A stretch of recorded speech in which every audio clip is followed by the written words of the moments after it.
Thank you for tuning in to the Practical Preservation Podcast. Please take a moment to visit our website, practicalpreservationservices.com, for additional information and tips to help you restore your historical home. If you've not done so, please subscribe to us on iTunes, Stitcher, or SoundCloud, and also like us on Facebook. Welcome to the Practical Preservation Podcast, hosted by Danielle and Jonathan Kepperling. Kepperling Preservation Services is a family-owned business based in Lancaster, Pennsylvania, dedicated to the preservation of our built architectural history for today's use as well as future generations. Our weekly podcast provides you with expert advice specific to the unique needs of renovating a historic home, educating by sharing our From the Trenches preservation knowledge and our guests' expertise, balancing modern needs while maintaining the historical significance, character, and beauty of your period home.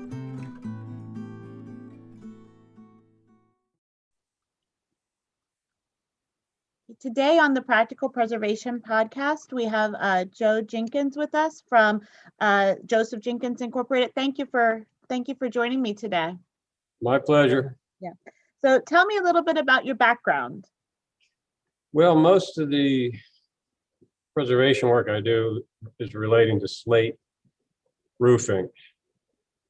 I started slate work in 1968, actually, when I was 16 as a roofer's helper. And 68 is 12 years later. 2 years later, I started my own business. 12 years later, I specialized in slate work.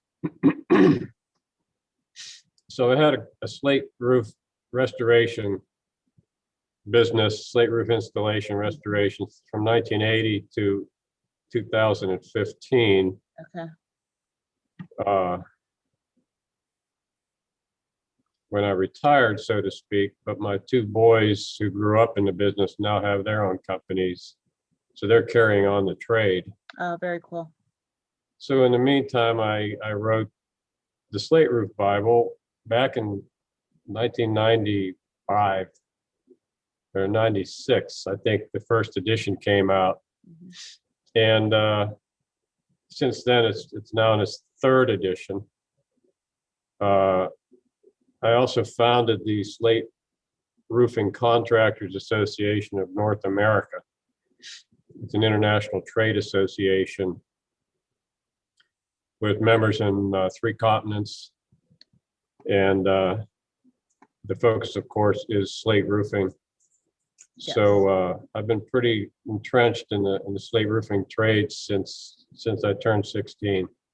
Yeah, that's great, and I'm glad to hear that your sons were interested and willing to continue the trades, because I do think that that's very important for the knowledge to be continued to be shared.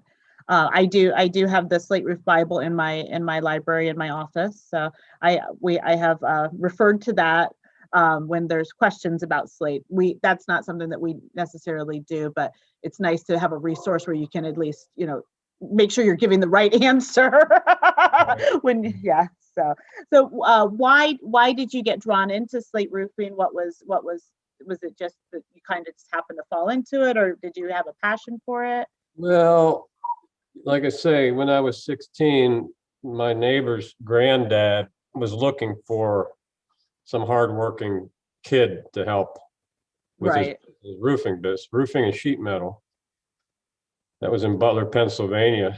And so he hired me, and I worked in his business and did all the roofing. Worked on all the roofing jobs and the sheet metal, worked in the sheet metal shop. But I wasn't very impressed with roofing in general. Right. We did a lot of hot mop, asphalt buildup. We did wood. We did a cold applied single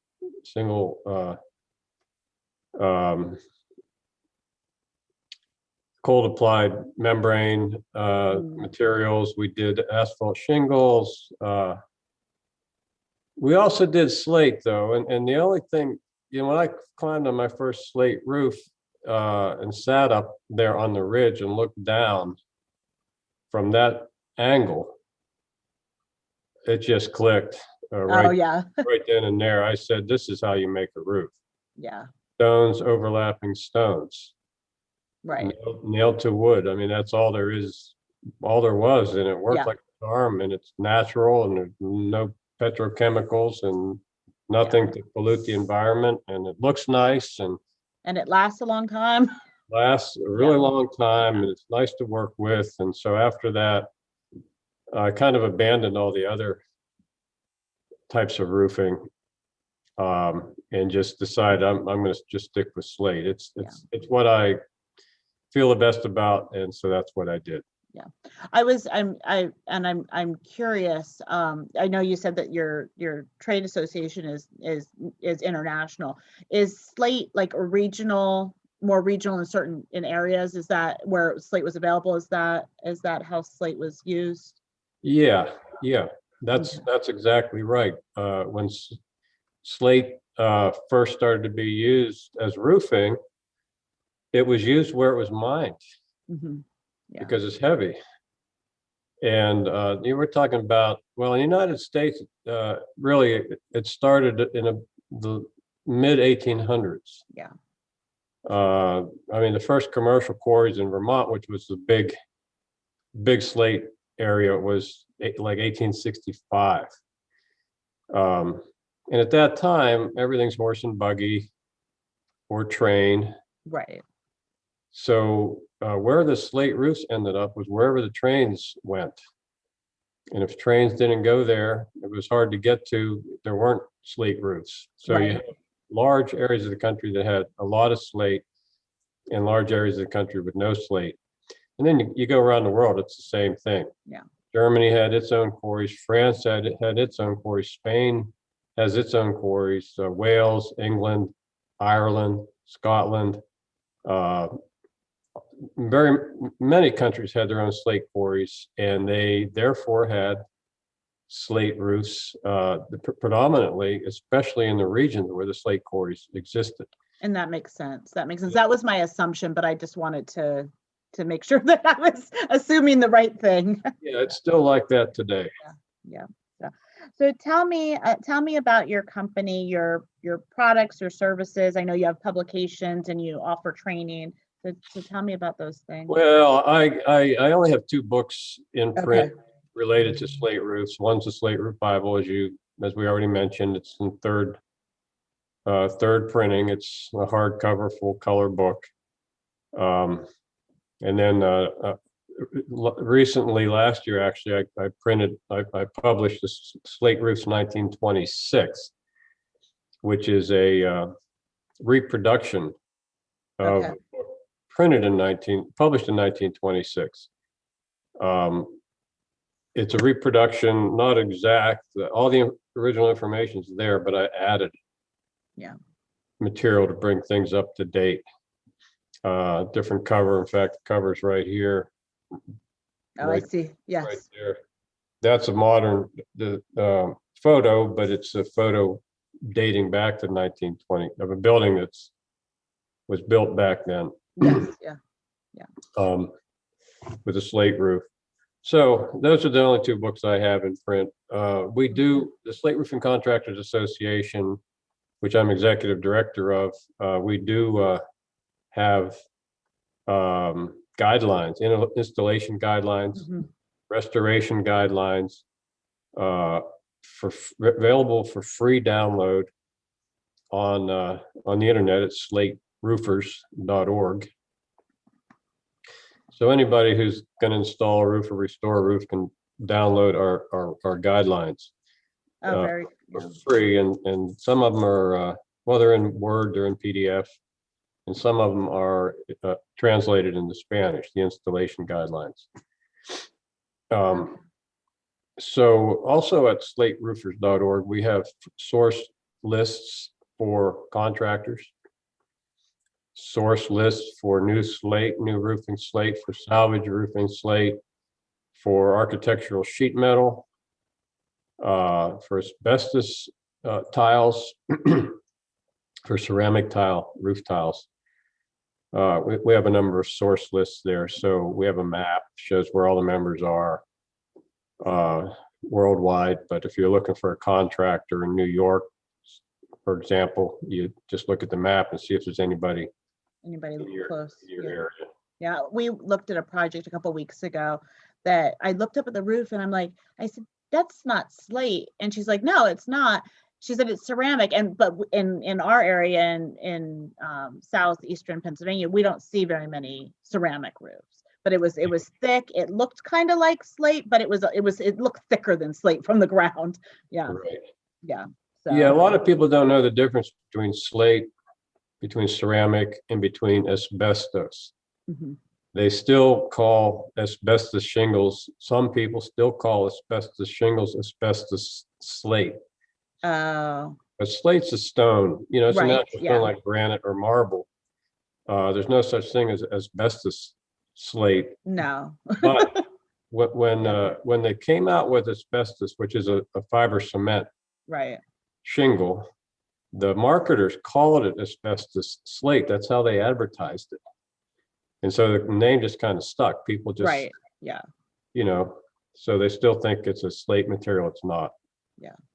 Yeah.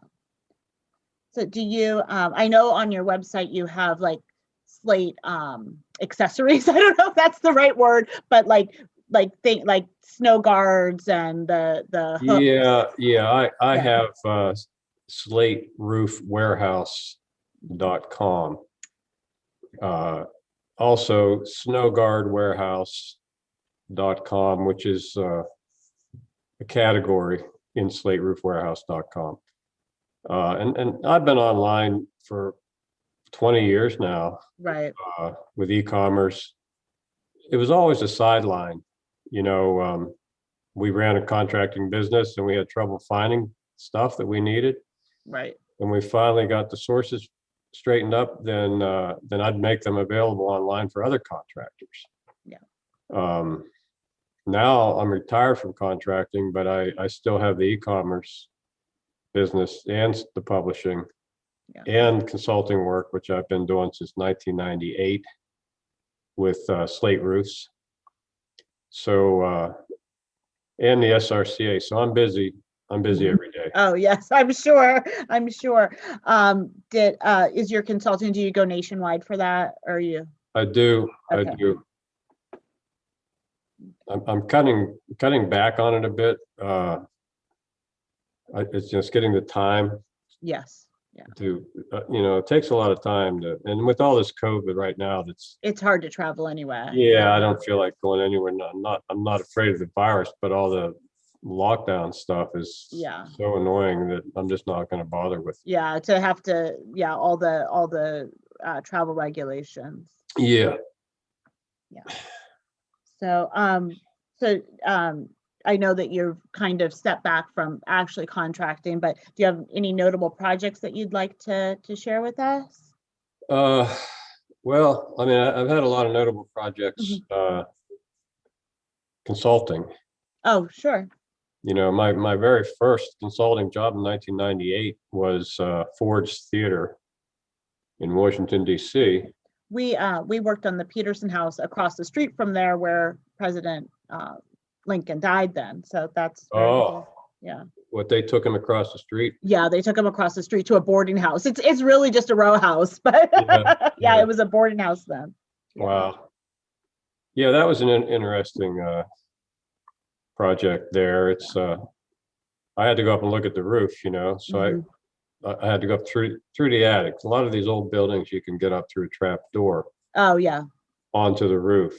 I mean, I've worked on so many churches and cathedrals and government buildings, historic buildings, and luckily a lot of them I can climb up there through the inside. And when I went up to the Ford's Theater roof, I had the only way up there was across the stage. Oh my goodness. Above the stage. Yeah, like on the catwalk, or I don't know what they call that. Yeah, there's like a catwalk, planks up there, and, a little railing, and you can, all the ropes and everything from where they hoist the curtains and everything. Yes. Oh my So, goodness. so I had to walk across that, and there was a play going on at the time. So they had all their stuff. Yeah, all the stuff. The actors were underneath me. Yeah. The audience was full, and that was my first time in the building. Oh my goodness. Yeah, that sounds very memorable. Yeah. Oh my What was goodness. even more memorable was they were going to tear the roof off and replace it at Uh-huh. a lot of money, as Oh yeah. you're well aware.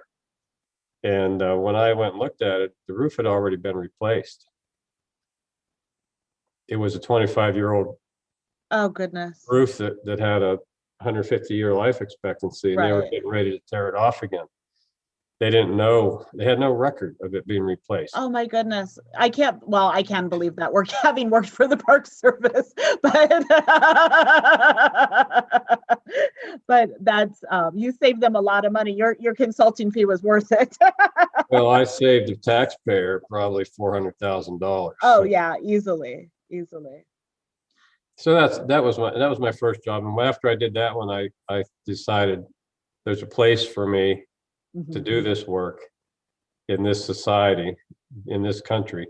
So I continue to do it, and I've done hundreds of jobs like that since then.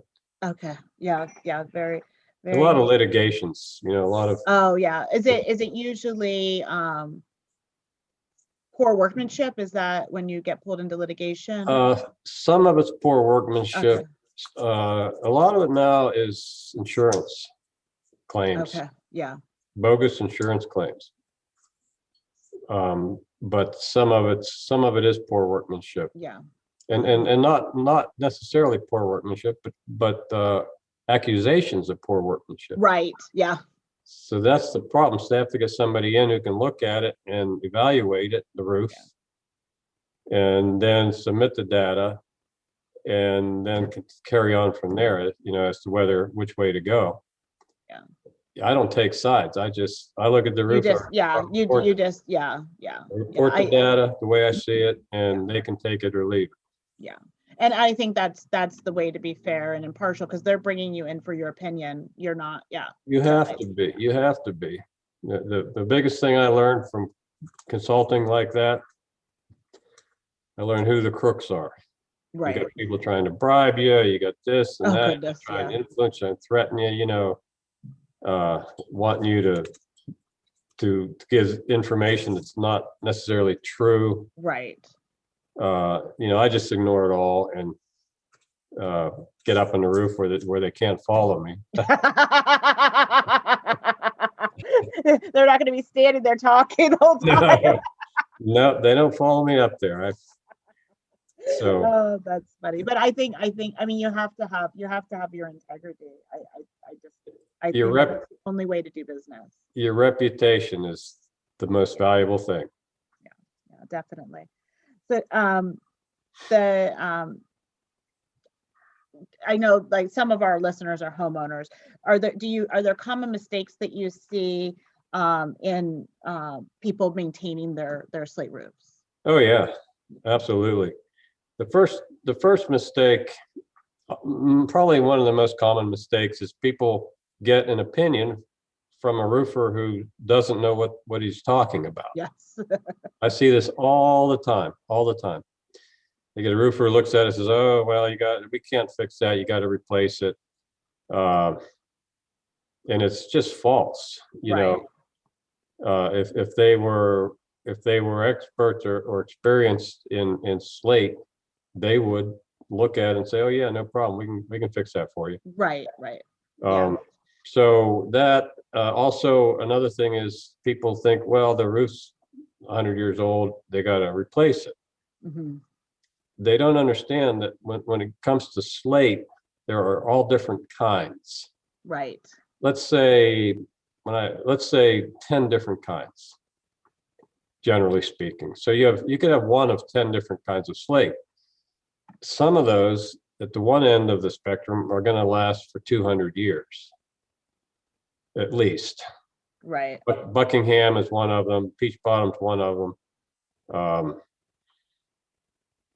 On the other end of the spectrum, the slates might only last 50. And those are all gone because they were the Pennsylvania Right. wooden slates. Most of them are gone. The Pennsylvania softer slates might have a lifespan of 75 to 125 years. So yeah, if it's 100 years old, it's a Pennsylvania black slate. You probably do need to replace it. Right. But if it's 120 years old in Vermont, unfading green or purple or red, New York red or Buckingham, it's only halfway through its life. Right. Yeah, and it's a stone, and it, depending on where it's quarried from, depends on how strong it is or how durable it is. Where it's quarried. What? Yeah. Is that what fails? Is it the like does it become just, it starts to delaminate? Is that correct? Well, it's just a general chemical decomposition. Okay. It just it's funny. When let's take the Pennsylvania black slates, because they were the shortest lived Right. slates. But when you get them out, when you get the rock out of the ground, it's rock, so you have a piece of slate and you bang on it with a hammer, it rings, it's nice and hard. But exposure mostly to heat. Okay. Mostly to heat, because what happens is the south sides of the roofs go faster than the north sides. So if you have a Pennsylvania black slate and one side's facing south, it will degrade 20 years prior to the north side. Oh, really? Yep. So the one thing that I found interesting was working on a barn, had Pennsylvania black slate, and it was getting soft. It was a Bangor black. And the farmer said he had a stack of the original slates in the barn, a couple hundred that he saved from that had been saved from when the slate was installed 90 years ago, whenever it was. Right. So I rooted around down in the barn and found that stack of slates. They were stacked on edge like they're supposed to be. But what shocked me was that they were getting soft too. Oh, really? They'd never been on a roof. It's just their age. Yeah. That makes sense though, because it is a natural, if it's a natural decomposition. Yeah. Yeah. Exposure to air, that sort of thing. Well, on the inside of barns get hot. I mean, not as hot as on the roof, but they do get hot. Yeah, and humid, stuff like that. And they're not climate controlled, so you get the whole freeze thaw cycle too. Right. So even though those slates were put in there when they were brand new and hard and rang like a bell. Yeah. 75 years in the barn and they were turning soft. Yeah. Sitting on the floor. That's interesting. Yeah, that's interesting. So what challenges or trends do you see in preservation? Well, the biggest challenge, in my opinion, is the mentality of our culture, that we can throw stuff away and it doesn't matter, it's a throwaway mentality. I've traveled all through Europe. I've been to 64 countries. I've been to many countries multiple times. And one of the most gratifying things about being in Europe is the preservation that they do of their architecture. They can have sections of cities that are 1,000 years, that date back 1,000 years. Here, we just tear them down and dump them in a landfill. Right. The preservation trades are very important. I was just going to say, I think in America too, that the preservation trades have probably only been kind of organized, and it's very loosely organized for maybe 40 or 50 years, where they have a much longer tradition in Europe. Exactly. Yeah. So a lot of Americans don't travel to Europe. They'll go to they'll go to the Caribbean or something, to a beach. Right. They don't learn about architecture and preservation and history and the culture, and even like Turkey, for example, and the mosques Yes. built these places that were built before electricity, before the internal combustion engine. They had no cars or trucks. They had no machinery, equipment like that. They couldn't plug in a tool. And Right. they made these massive works of art. The mosque, the Blue Mosque in Istanbul, and Yes. and that's where I learned about the importance of generations in trade workmanship. Yeah. The reason they were able to do that in the 1600s is because they had hundreds of generations in the trades building upon each other. Right. Yeah. And Generation learning. after generation after generation. And that's so when my boys picked up and started their own companies, that's only 2 generations, but Right. the one generation made a big difference. They started out running Right. with a whole skill set that most people will never have. Right. Well, and we've had that conversation. So our company, Jonathan, my husband, started working for my dad before we were even married. And he worked with him until both my parents retired 3 years ago. And I've been saying we need to find him an apprentice, but the other thing that I've said to him is working in the business with them for 20 years before they retired, I feel like I'm in my early 40s knowing way more than they knew in their early 40s. Yeah. Like I just feel like that I have that knowledge of, everything that we've learned before, now we can build on. Yes. Yeah. Yes. Yeah, my boys have leapfrogged over me. They've got skills that I never even started to have. Right. Yeah. It's pretty amazing. But I think that that's the way knowledge works. You build on what you know. Yeah. Yep.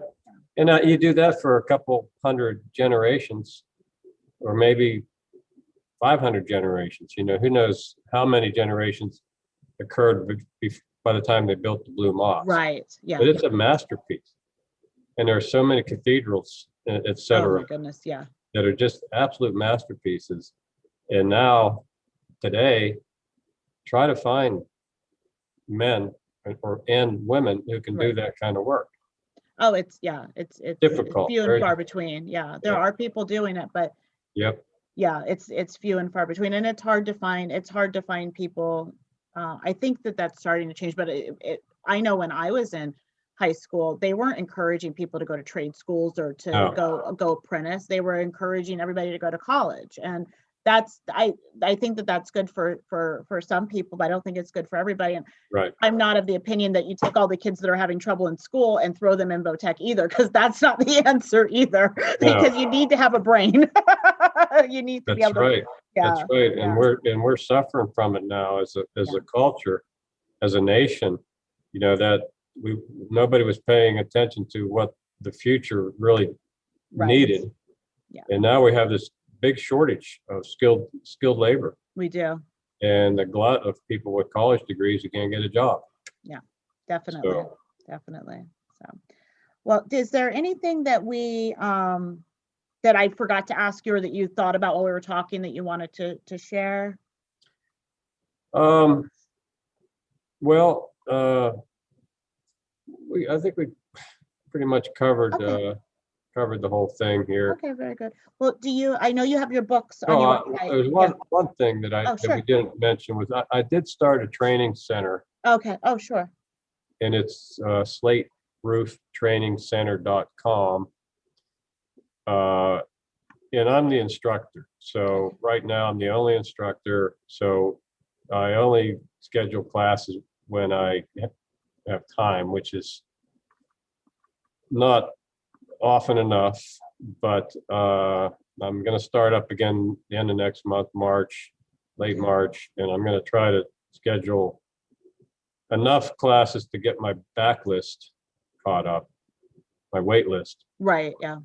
We only have 2 courses: slate roof installation, 8-hour course; slate roof repair and restoration, 8-hour course.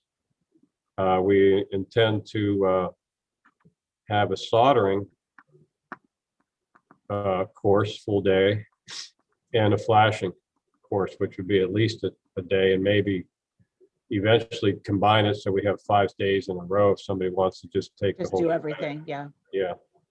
I think those are all very important, important skills. Do you have a wide variety of people who take your courses, or is it mostly tradespeople? No, it is a wide variety. Okay. Yeah, it's maintenance people, it's home owners, property owners, employees. I have, if a company wants to send their employees, some of their employees, I allow the company owners or the boss Yes. to attend the courses, to audit the courses at no charge. Oh, very cool. So if they want to bring 1 or 2 of their guys and they just sit in the back, and watch Mhm. the whole thing. Part of it's classroom, most of it's hands-on. Right. Yeah. So they can see the training that their employees are getting, and they're getting the same education too. They're just not doing the hands-on, and they're Right. not getting the handouts, which are the books and other handouts that come with the course. Yeah. Okay. Very good. Well, I think that that's a very important service that you're offering, and thank you for doing that. Is there any, I know you have the books on the website, and we talked about the different websites, and I'll make sure that we have those on our site, so that when people are listening, they can come back and look at it. Is there anything that you have that you want to highlight as an offer? Maybe the training center, or was that your, As an offer, you mean? like, yeah, like, anything that you want to highlight that you have for sale, or not, it doesn't have to be like discounted, just that you have, that you have available for people to purchase. Yeah, well, I have the books Okay. for sale, but you can buy a combo. You can get 2 of them. I mean, the 2 books for a discounted price. Okay. Also, the Slate Roof Bible is available as a download, a PDF download. So you can get the whole book as a PDF, Okay. full color, for half the price of the paper book. Okay. Very, very good. Okay. And how can someone contact you if they're interested? We'll definitely put the websites up. Is there? Yeah, josephjenkins.com. That's my hub website, and people can contact me there by mail at josephjenkins.com, mail, by email that way. Or if you happen to get online and check out the website, all the links are there and the phone numbers. Links and phone numbers. Okay. Very good. Well, thank you so much for spending a little time with me today. I learned some things about Slate, and I appreciate you sharing your knowledge with me. Well, I'm always happy to talk about Slate. Thank you. Thanks for having me.